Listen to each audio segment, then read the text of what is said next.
Good morning and welcome to my broadcast, Breathing Again. I am the Reverend Dr. Joyce Braithwaite, your host, coming to you this morning, encouraging you to let you know that no matter what goes on in life, you can, through the Ruach breath of the Holy Spirit, you can breathe again. Today, I am, as usual, excited about life and living. You know, last week I had a dream, and it was a strange dream. It was a strange dream because the dream was about a secret. Yes, the dream was about a secret, and it was revealing a secret to me. It was revealing something to me that, my friends, I knew absolutely nothing about. And yet, there I was dreaming, and this information was being revealed to me. I want you to know that I woke up in a frantic. My heart was pounding because all of the information that was being shared to me in this dream put me in a place where it felt as if it was real. It felt as if it was happening to me right at that moment. I began to sit and meditate and pray. And I pondered this dream. But the thing that kept sticking out to me was the secret. So this morning, I want this episode to be about secrets. Secrets. Secrets and the effects that they can and may have on us as people. See, today I want to share with you my take on secrets and a few things from the Bible about a few secrets that we'll find that went on in the Bible. Secrets. Years ago, there was a movie that came out and a book that came out called The Secret. And that book was about the revelation of the law of attraction. Well, I'm not talking about that type of secret this morning. I'm talking about the type of secret that Webster says it is something hidden. It is something that is kept, a knowledge that is kept away from someone. It is something that is kept unexplained. Or it is something that is shared only confidentially with a few. You know, when I think about secrets, we keep secrets for a lot of reasons. We keep secrets to protect ourselves. We keep secrets to protect relationships. We keep secrets so that people will not find out about things that we've engaged in or things about ourselves that we don't feel so good about.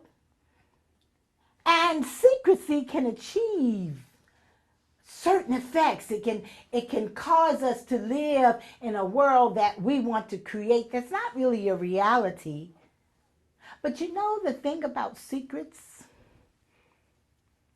Secrets can also hurt.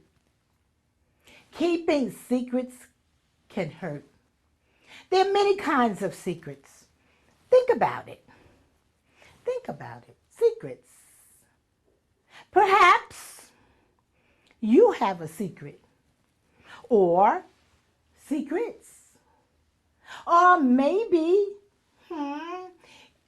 it's a childhood secret. Maybe it's a health secret. You know, a lot of times we're experiencing a health challenge or an illness, And we go to the doctor and we get a prognosis or diagnosis, and we keep it a secret from those who love us. Perhaps it's a financial secret. I'm sure you've heard of many stories about a person may have been bankrupt, or they've spent the finances in a wrong way and they've kept it a secret. Or perhaps your secret pertains to a gender identity. Perhaps you're struggling about your gender. Or maybe your secret involves past deviant behavior or past criminal behavior. Or your secret could include past physical or sexual abuse. You may have kept that a secret from your partner. Or your secret could be an extramarital affair. But whatever your secret, it could be a part of any of the hundreds of other things that people keep to themselves. It is some knowledge that is not being shared. In the Bible, there's someone who kept a secret. And his name is David.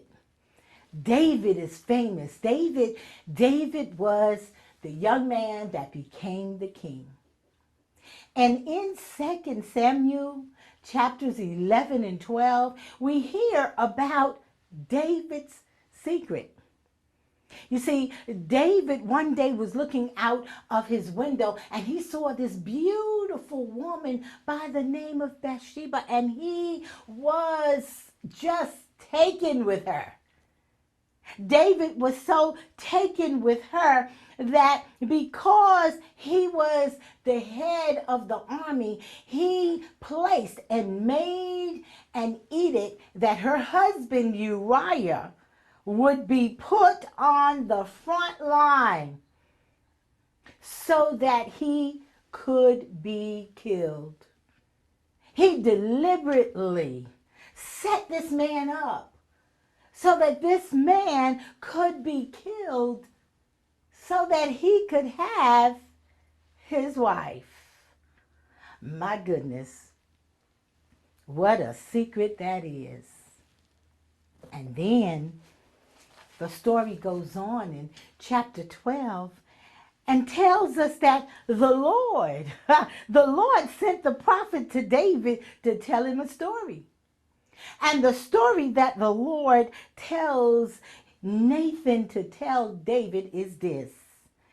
2 Samuel chapter 12, verse 1 begins like this. So the Lord sent Nathan the prophet to tell David this story. There were two men in a certain town. One was rich and one was poor. The rich man owned a great many sheep and cattle. The poor man owned nothing but one little lamb he had bought. He raised that little lamb and it grew up with his children. It ate from the man's own plate and drank from his cup. He cuddled it in his arms like a baby. And one day a guest arrived at the home of the rich man. But instead of killing an animal from his own flock of herd, he took the poor man's lamb and killed it and prepared it for the guests. David was furious when he heard this story. As surely as the Lord lives, he vowed, any man who would do such a thing deserves to die. He must repay 4 lambs to the poor man for the one he stole and for having no pity. Then Nathan said to David, David, you are that man. Huh? Secrets. See, the thing about a secret is that one way or another, eventually, they do come out. Eventually, one way or another, secrets come out. And what does skeletons in the closet do to us?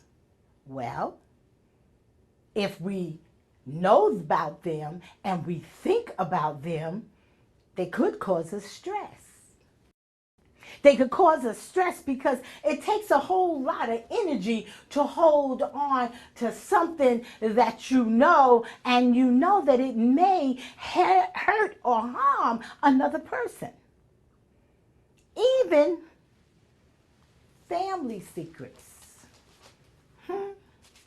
Family secrets.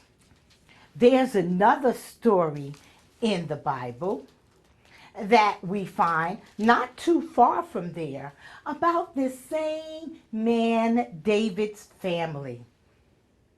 2 Samuel chapter 13. One of the most hurtful type of secret are family secrets. And in 2 Samuel chapter 13, it tells us that David had a son. And that son's name was Absalom. And Absalom had a stepsister, and she was beautiful, and her name was Tamar. And he was taken she was taken by her stepbrother Amon. And Amon was so obsessed with her that he pretended that he was sick. And when he was sick, he asked for his stepsister to come and to treat him. And when she got there, the story says he raped her. He raped her, and then it was kept a secret. But because her countenance displayed that something was wrong with her, her brother Absalom noticed, we find in verse 20, that something was wrong with his sister. And so he asked her, "Did Ammon rape you?" And then he tells her, what? Keep it a secret for now. Keep quiet about it.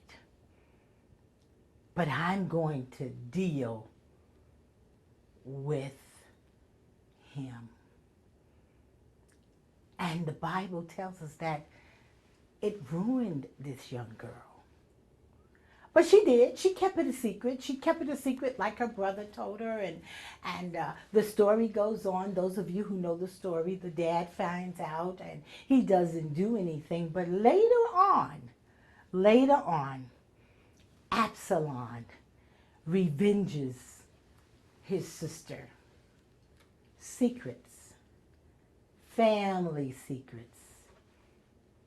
And when we think about secrets, there can sometimes be healthy secrets. You say, well, Dr. Braithwaite, how in the world can there be a healthy secret? How can a secret be healthy? But secrets that are beneficial, secrets that promote bonding or safety, can create stronger relationships. In the book of Esther, we find such a secret. When Esther was sent to the palace to live with the king, she was told by her uncle, "Do not reveal your nationality to anyone." And this was done because Esther was put in a place of authority, a place of influence where she could what? She could benefit her people. She could be a benefit. And so therefore, the idea of her keeping her nationality a secret, it was a good thing. It was a healthy thing at that time. Because if she would have said what her nationality was, she would have ruined the whole plan of her being placed there to be a blessing to her people. Secrets. But you know, the sad truth about secrets, for the most part, especially family secrets, is that there is someone who assumes a character flaw, feel guilty, or take blame. Usually when there are a family secret, it creates a negative effect once the secret is let out. Living with secrets can be hard, my friends, but facing them head on can be even harder. Knowing that you have this secret is one thing, but being moved to what? To face it head on can be really, really hard. And a lot of times when a secret does come out, it does what? It causes a rift. It causes a rift in the family. It causes a rift in the relationship. I want you to think about it this morning. Are you holding on to a secret?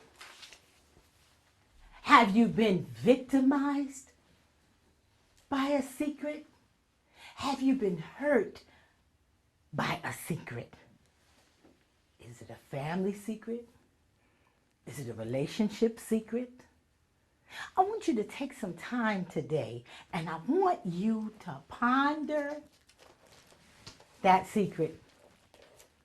And while you're doing that, because I know it's a big thing to do, I want us to just stop right here for a minute and let us what? Let us pause and breathe. Come on, let's inhale. And release. Because when I think about having that secret, that's a big thing. But I want to tell you something this morning about a secret. God sent the prophet Nathan to David. Why? Because there is no secret and nothing is ever hidden from God. Psalm 139 says this, that same David, "O Lord, you have examined my heart and you know everything about me. You know when I sit down and you know when I stand up. You know my thoughts even when I am afar away. You see me when I travel and when I rest at home. You know what I'm going to say, Lord, even before I say it. You go before me and follow me. You place your hand of blessing on my head. Such knowledge is too wonderful for me, too great for me to understand. Oh, I can never escape from your spirit. I can never get away from your presence.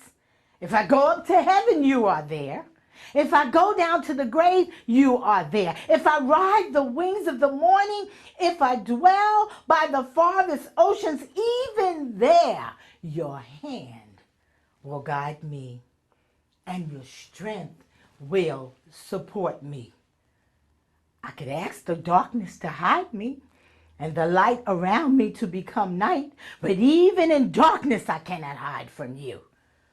To you, the night shines as bright as day, and the darkness and light are the same to you. You made all the delicate inward parts of my body, and you knit me together in my mother's womb. Thank you for making me so wonderfully complex. Your workmanship is marvelous, and how well I know it. But I want you to know that you watched me as I was being formed in utter seclusion, as I was woven in the darkness of the womb. And you saw me even before I was born. Every day of my life was recorded in your book, and every moment was laid out before a single day had passed. Oh, my friends, just like David, I want you to know there is no secret with God. Oh, you may have done that thing and you may have thought you've gotten away with it and thought that no one saw it. Or you may have that deep, dark family secret and you are not going to reveal it to anybody. You're holding on to the secret. Or you may even have been hurt by a secret. And I do encourage that if you have been, that you go for counseling, that you go for prayer, that you take it into where? Into your secret closet and you go before the Lord. Lord, I bare my soul. I repent if it's a secret about something you've done wrong. Or God, I'm holding on to this secret. Please show me how. Please show me how to reveal it, or if it needs to be revealed without someone getting hurt or without bringing what? Separation or rift within the family, within the marriage, within the relationship. Secrets. I know this is a hard one to swallow this morning. But as I said, I lay there dreaming. And this dream was revealing things to me that I never knew. Wow. And the thing about it was the people in the dream, along with myself, they're gone on to glory. But God wanted me to have that information. Just like with David and Uriah. Uriah was already dead and David was already married to Bathsheba and they were living their lives. But God wanted David to know, I know what you did. No one else may not know, but I want you to know today, nothing is hidden from God. And if you don't have a secret, but you've been hurt by a secret, I want you to know that He is a healer and that He can heal you from that wound that hurt you because something was kept from you, some information was kept from you, and you found out. And when you found out, it made you feel guilty. It made you feel to blame. It made you feel as if you have done something wrong. Secrets. They've often been called skeletons in our closets. Oh man, so many of us have skeletons in our closets. But if it's something that's eating you on the inside of you, I've come to talk to you this morning. I've come to summon you that it's time to take a look at that thing and make a decision. God already knows about it. And you may never have to tell it to another soul. But you just might have to face that secret within yourself and tell yourself the truth. The other thing that I noticed about secrets is that sometimes secrets will encourage us to create falsities to our own selves. See, it's one thing to live a lie and tell a lie to other people, but it's a whole nother story when you're lying to yourself.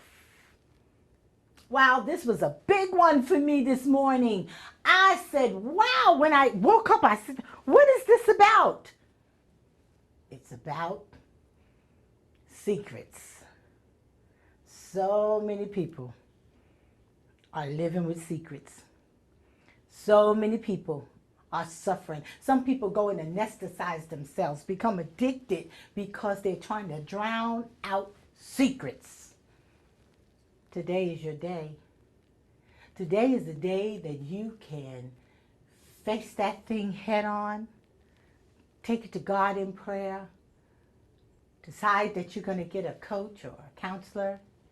And you all know Dr. Braithwaite is a life coach and counselor, so you can contact me through the information that you will find at the close of this service if you like some coaching or some counseling because you want to come face to face with some of those skeletons that are in your closet.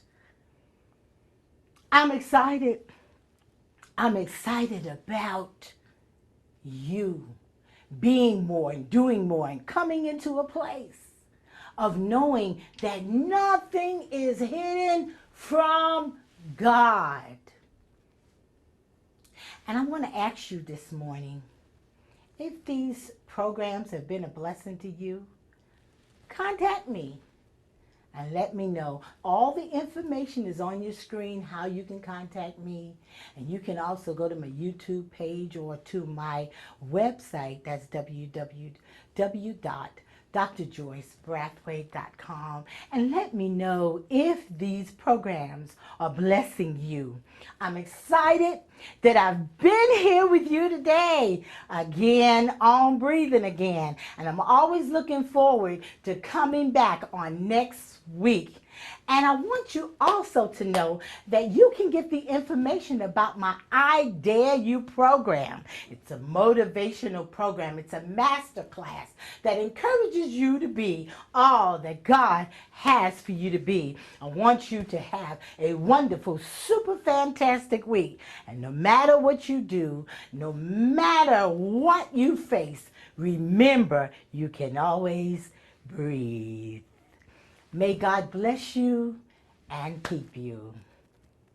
Thank you for being with us today at Breathing Again. Join the Reverend Dr. Joyce Braithwaite, a true apostle for these unprecedented times, every week here on Wednesday mornings at 10:30 a.m. Eastern Standard Time. God bless you and have a wonderful day. See you next week. For donations and contact information, send to Dr. Joyce Braithwaite, P.O. Box 463, Noonan, Georgia.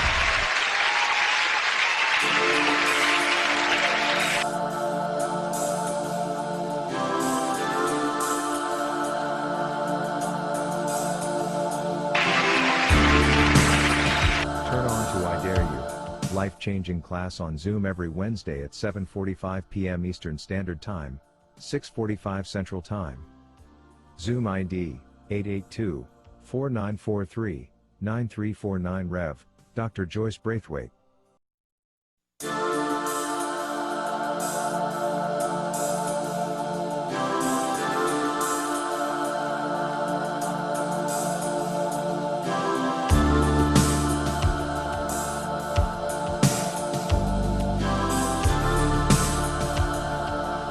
For the YouTube channel, go to Joyce Braithwaite. You can also go to the website, drjoycebraithwaite.com.